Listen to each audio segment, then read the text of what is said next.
You know what's worse than looters breaking into your house? Looters who don't break in because they're waiting, watching, building a plan, and then you just became the plan. The power's been out for 6 days.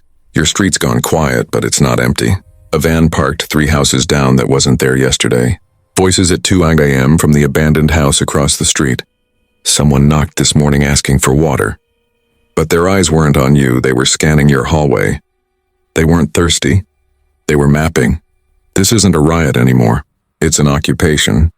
When the looters don't leave and they dig in, your neighborhood stops being yours. Most people picture looters as smash and grab chaos. But when the grid stays down and cops stay gone, chaos crystallizes into control. Day 1, they hit the grocery. Day 3, they're squatting in an empty house.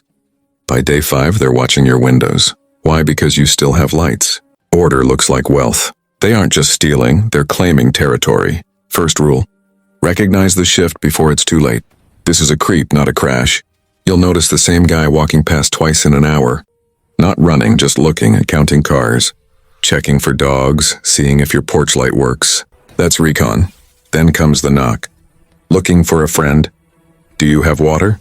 Their eyes go past you into your kitchen. That's a scout. Next, you'll see markers. Furniture on a lawn.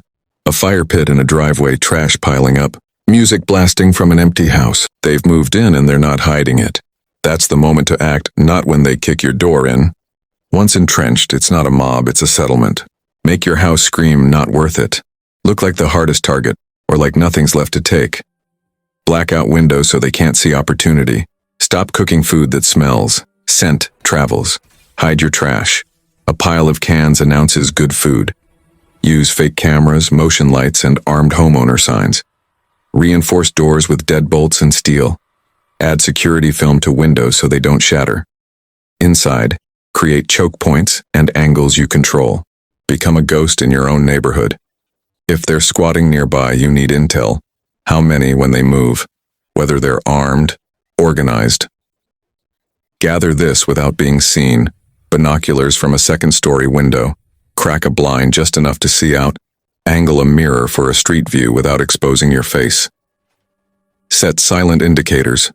A string across a gate, a stone on the porch, dust or ash sprinkled at an entryway. Check in the morning for prints or disturbance. Sound discipline. No stomping, no shouting, no slamming doors. Walk softly.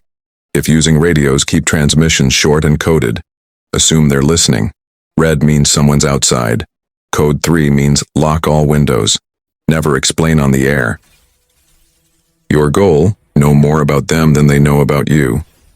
That's how you survive. Build routine or lose your mind.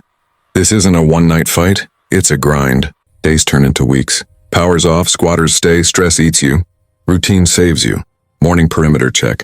Midday inventory, afternoon maintenance. Nightfall lockdown. Structure is a lifeline. Expect fear. You'll hear noises and see shadows. That's normal. Stay calm and deliberate. Your people will mirror you. Leadership is staying composed. When they're next door, it's a standoff. If they move into the house, beside you the danger is 30. Fly away and watching through windows. Listening through walls. Adapt. Stop using open spaces, reroute your routine. Check perimeter through attic vents or mirrors. If you have a trusted neighbor, reconnect with radios, whistles, or agreed signals. An ally 2 houses down changes everything. If alone, go full stealth. Move like your house is empty, leave no trace.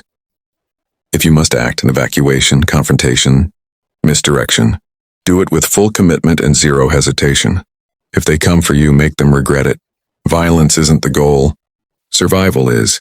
Bluff, diffuse, wait them out if you can. But if they breach your perimeter, act like your life depends on it. Your defensive plan should never start at the front door. Fall back deeper.